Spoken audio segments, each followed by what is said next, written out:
the Philippine Amusement and Gaming Corporation. We also have the Philippine International Center for Conflict Resolution. Divina Law, Divina Law. the Intellectual Property Office of the Philippines. The Mediators Network for Sustainable Peace Incorporated.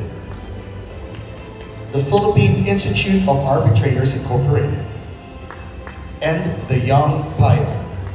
We also would like to acknowledge GoJust 2 Team Leader Technical Assistance Team, Mr. Christian Eldon.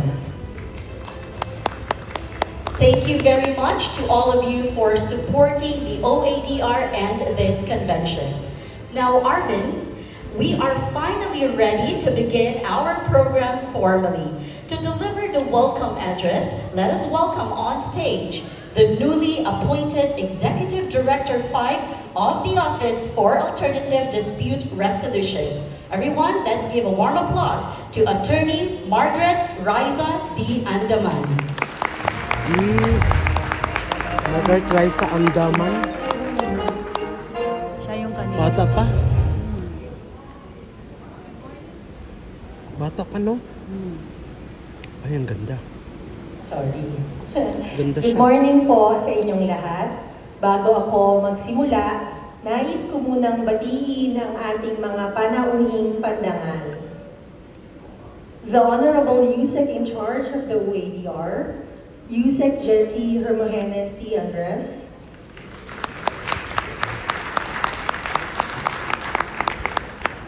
Yusek Margarita N. Gutierrez, Pala yun. Mayus. various national government agencies who are here with us today, DENR, Philippine National AIDS Council Executive Director Dr. Joselito R. Feliciano, DTI, DFA, DSHUD, DPWH, DepEd, Department of Agriculture, Intellectual Property Office of the Philippines, DOST, Presidential Communications Office, Office of the Presidential Advisor on Peace, Reconciliation, and Unity, Presidential Management Staff, Cooperative Development Authority, CDE. PAGCOR, NCIP, National Housing Authority, Public Attorney's Office, Office of the Solicitor General, and the National Conciliation and Mediation Board. Special mention to Mr. Christian Eldon, European Union of the GoJust Program. The stakeholders who are also here with us today, the National Center for Mediation, the Conflict Resolution Group Foundation, the Philippine International Center for Conflict Resolution, the Philippine Dispute Resolution Center, the Philippine Arbitration Center in the Visayas, Divina Law, Calao, Prasad, and Hofelenia Law. Good morning, ladies and gentlemen. The resolution of disputes has existed since time immemorial. Sometime around 960 BC, King Solomon of Israel, who was essentially the law of the land, has shown the application of ADR. The story goes like this. Two women approached the king. The first woman Ay, said, oo, yung nag-ano sa Your Majesty, nag-agaw ng anak, di ba? this other woman has been living with me, and we gave birth at the same time to a baby boy of Sino ang nanay? only 3 days apart. While I was sleeping, this woman rolled over her baby and killed her own baby. So she put her dead baby beside me, and she got my own baby, my living baby. So the second woman said, You're lying. Your baby is dead. The first woman said, my baby is alive.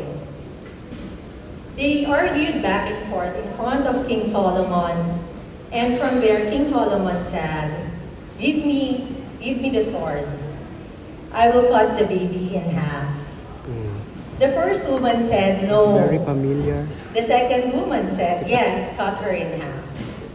Of course, all of us knows how the story ended. Of course. But imagine for a moment, if the two women did not seek the wisdom of King Solomon and went straight to the courts. Definitely that would be a long and expensive legal battle. In the early days of the Bible, King Solomon exemplifies the beauty of ADR, and that is rooted in understanding the human heart more than the rigidity of the law. In today's world, the same promise of justice that is accessible, swift, and efficient is available to us through ADR. Transitioning from King Solomon with his wisdom as our backdrop, I'm delighted to introduce our next speaker, who, like Solomon, has a remarkable expertise in the ADR field. Under Secretary Jesse Hermogenes T. Andres is serving as the head of the law enforcement cluster of the DOJ, including the National Prosecution Service, National Bureau of Investigation, AMLC, National Committee on Intellectual Property Rights, and of course the OADR. Venus Boying He Remolyo. represents the Philippines in the United Nations together with Justice Secretary Jesus Crispin Sirinuya during the International Covenant on Civil and Political Rights, Sino yung isa? Cervanida, Hermogenes and the Andres. Universal Attorney Periodic Review Jesse in Geneva, Hermogenes Switzerland Andres. on October and November Undersecretary to the 2022. in charge of already Wala si He Department of completed Justice. both his Bachelor On behalf of Arts and Secretary Economics Yusek. degree in Oo, on behalf, so wala 1984 si and his Secretary. Bachelor wala of si ano? Laws degrees in Remulla? 1990 from the University of the Philippines. He is a career executive officer since 2008. Undersecretary Andres was the Chief of Staff of former Philippine Vice President Manuel de Castro from 2004 to 2010. Hermogenes Andres. He started his legal career as an associate in the Ponce, Enrile, Cayetano, Reyes, and Manalastas law offices, or PECA Bar, in 1990. He was an independent director of the BDO Leasing and Finance Incorporated, BDO Network Bank, Wala si and other Remulla. leading financial institutions and public This listed is Boying companies. Remolya, Secretary He is of primarily involved in cascading the DOJ DOJ Secretary. reform programs, ito Undersecretary. including case build-up mechanisms under Department Circular Number 20, Unified Manual in the Investigation and Prosecution of Illegal Drugs Cases, motu proprio dismissal of weak cases under Department of Circular Number 008, and affording bail to indigent offenders. Tanong. He was the head of the Philippine delegation to the Interpol General Assembly for the last 2 years. ADR. From September to October of 2024, he was designated by the President of the Philippines as the OIC Chairperson and CEO of the Energy Regulatory Commission. With those impressive credentials in mind, CEO siya sa ladies ano. and Ang dami namang gentlemen, lamok. it is my great pleasure to invite to the stage a distinguished leader who is committed to the advancement of our goals. To deliver the keynote speech of our dear Secretary, Jesus Crispin Remulla, let us warmly welcome the Undersecretary in charge of the OADR, the remarkable Yusek Jesse Andres. Let's give him a round of applause.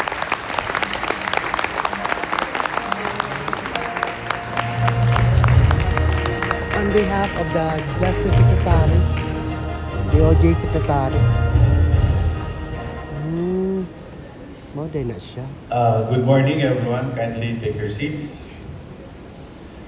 Magandang umaga po sa inyong lahat. Morning, sir. Gandang umaga. Let me acknowledge my colleagues from the Department of Justice, Undersecretary Marge Gutierrez, Assistant Secretary Randy Pascasio, of course, OADR Head Marge Andaman, and the various representatives from the different government agencies present today. Okay. Let me acknowledge also Mr. Christian Eldon, our development partner from GoJust, and our ADR practitioners from PDRCI, our President, Attorney Rogelio Nicandro, sir, from PICCR, Attorney Tito Antonio, from PIARB, Attorney Ian Malilong, our representative, sir, and from PACV, Attorney Jonar Pueblo, President. Thank you very much. So, it is my honor to stand before you today at this esteemed gathering, the National Alternative Dispute Resolution Convention 2024. This convention is a vital forum where we converge to explore, discuss, and enhance the framework and practices that uphold justice in our society. Today, I will speak to you about the Philippine government's vision for an ADR-driven governance, a model that redefines access to justice for every Filipino. This will set the stage for an inclusive and transformative approach in public service. ADR plays a vital role not only in resolving conflicts, but in building trust. Si Jarod, kasama ko. The Si Philippine Jarod. government envisions a future Aking where friendship governance from Supreme heavily Court. employs ADR methods, thereby creating a system that fosters efficient, Itong tatlo. accessible, National and Privacy peaceful Commission. conflict resolution. 1, 2, 3. This shift to Ito, ADR-driven governance reflects a commitment to reducing the burden on our courts. It is intended to expedite dispute resolution and enhance public trust through non-litigious methods of addressing conflicts. By integrating ADR into public sector operations and encouraging its use across various levels of governance, the aim is to build a more responsive and adaptive government that can address disputes in a manner that is swift, efficient, and accessible to every Filipino. Ultimately, ADR is not merely an alternative.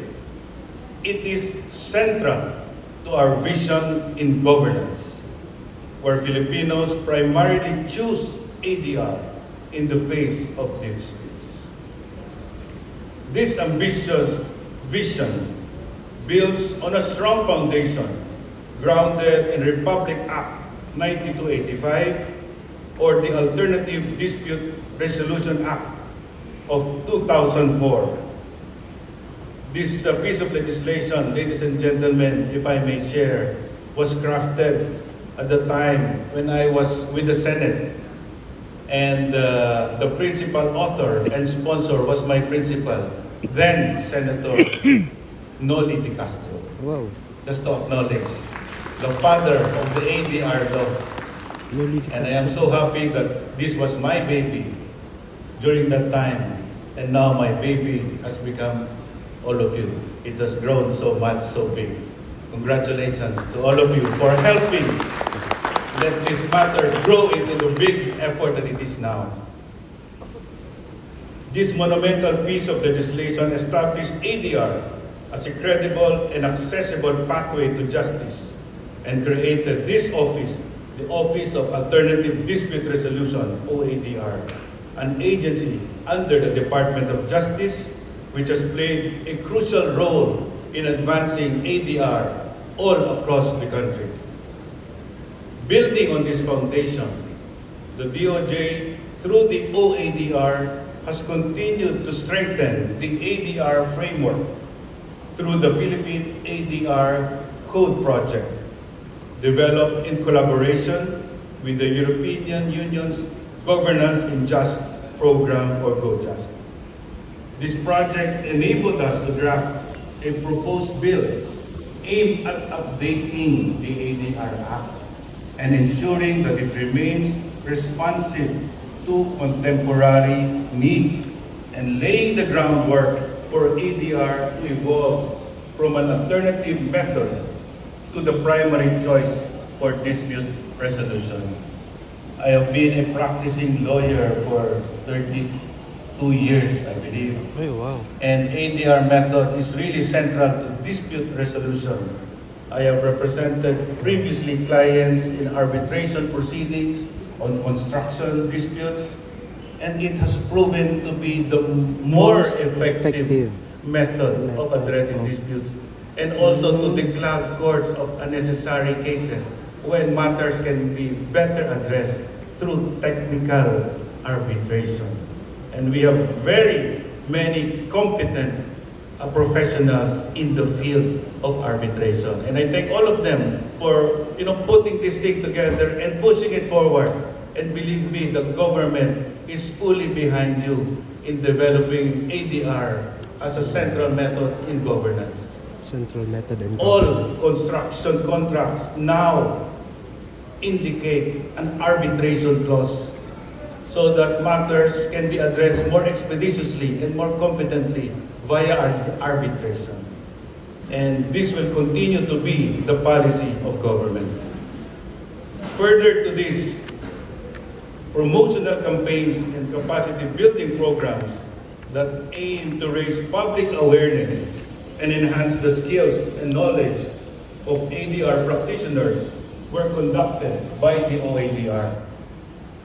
Additionally, improvement of the quality of ADR services through OADR's accreditation and certification program is in place to ensure that ADR professionals meet rigorous standards. Over and beyond my government service, I believe I will also join your ranks as part of the ADR community to push for more expeditious resolution of disputes.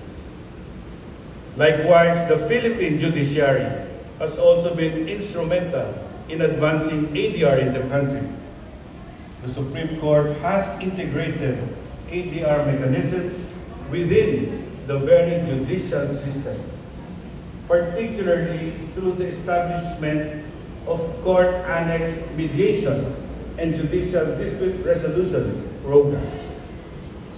These initiatives have significantly reduced court congestion and provided more efficient resolution of cases and reinforced the role of ADR as an essential component of the Philippine justice system.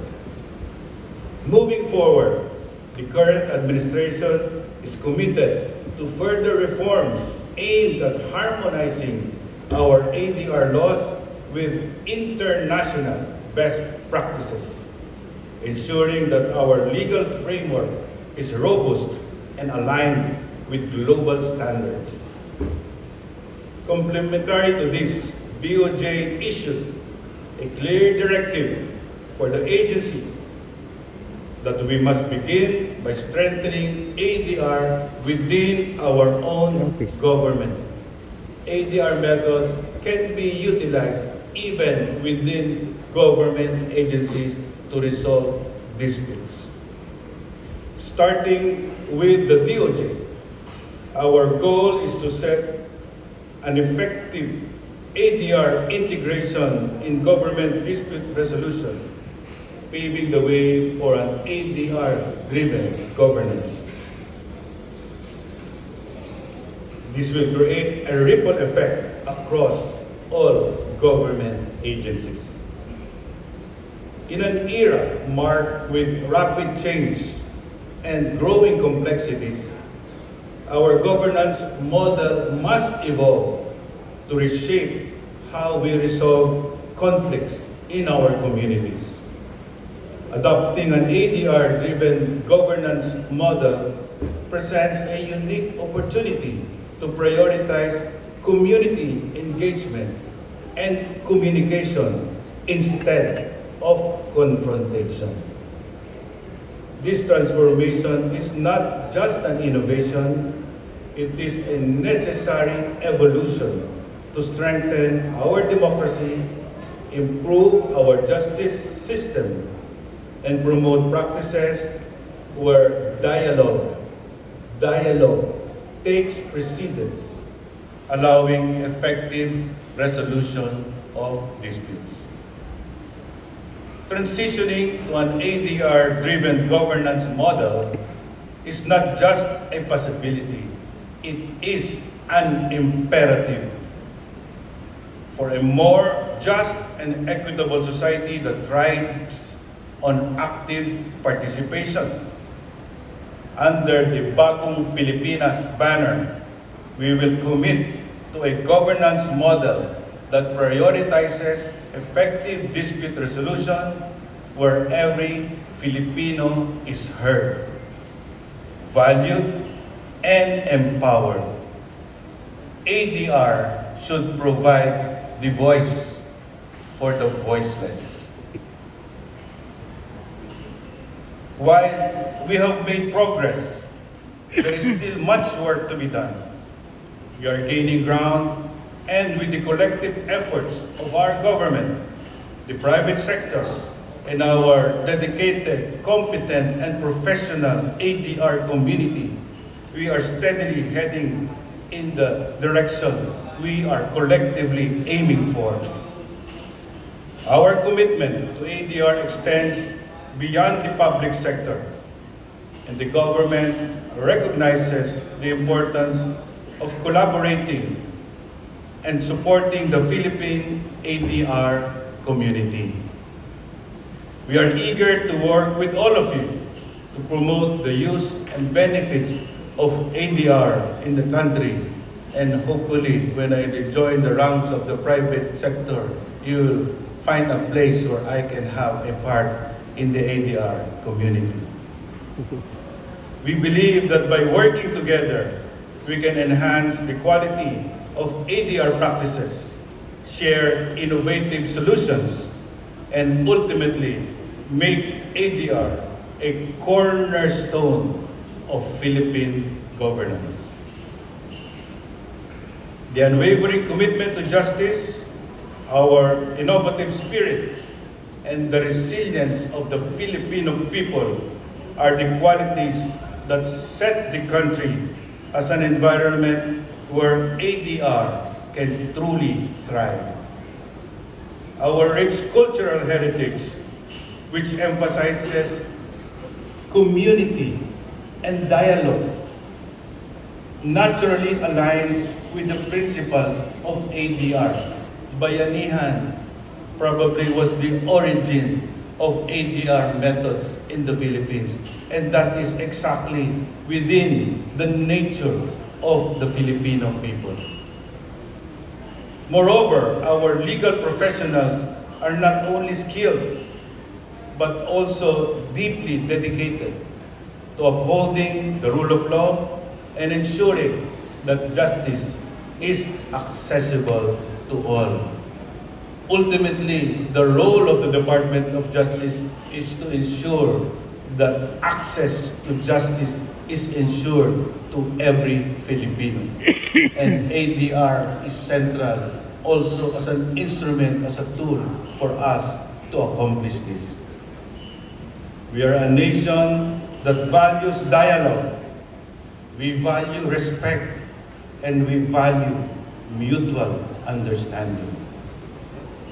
These values are indeed at the heart of ADR, and they are what makes us uniquely positioned to excel in this field.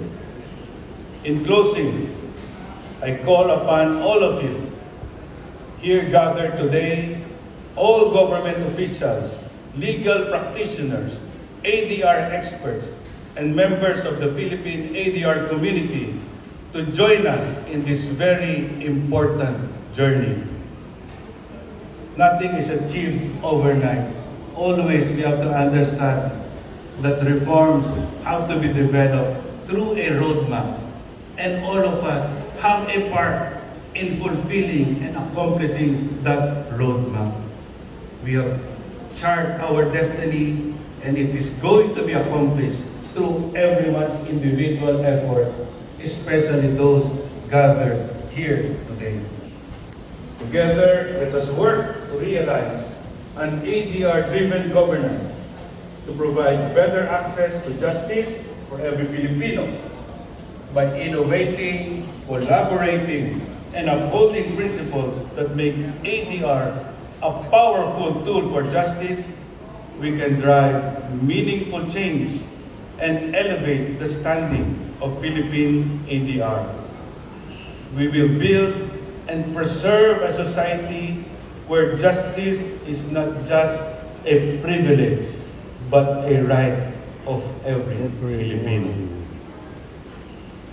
All these efforts reflect our bold attempt for an ADR-driven governance that will be our mantra moving forward. ADR-driven governance towards a resilient and strong country. By embracing these approaches, we can bolster public trust and confidence in our institutions and promote participatory governance. And that is what government is all about.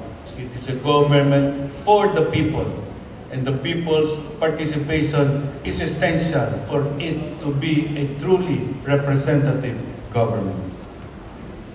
Finally, I invite you to actively participate in all the activities of this convention. Your involvement will not only enrich this convention, but will also contribute to our collective goal to showcase the best of what the Philippines has to offer in ADR. Thank you very much to all of you. Congratulations to the OADR for the successful staging of the National ADR Convention. Mabuhay po kayong lahat. Mabuhay ang bagong Pilipinas. At maraming salamat po. Advance Merry Christmas to all of you. Mabuhay.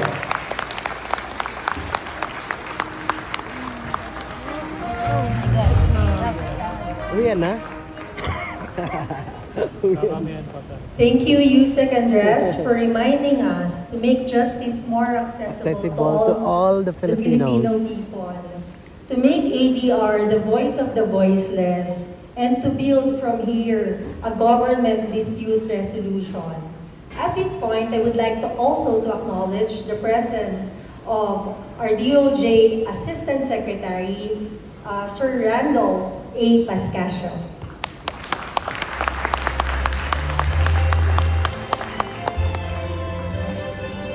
DOJ. Thank you, Edie Andaman. And thank you very much, Undersecretary Andres, for delivering the keynote speech on behalf of Justice Secretary Jesus Crispin Boying C. Remulla. The ardent leadership of Secretary Remulla and the support of the entire DOJ family to the OADR truly propel the Philippine justice system and ADR to greater heights. Speaking of support, Arvin, we are honored to have esteemed officials from the Department of Justice here with us today. Their presence is a testament to their unwavering commitment to the OADR and the entire Philippine ADR community. They are here to personally express their solidarity and support for our shared vision of advancing ADR as a cornerstone of the Philippine justice system. Let us call on stage our dear DOJ officials, starting with Assistant Secretary Randolph A. Pascasio. Please give a round of applause. Ayun siya. Bata pa. Siya, Assistant Secretary ng DOJ. Attorney Randolph Pascasio.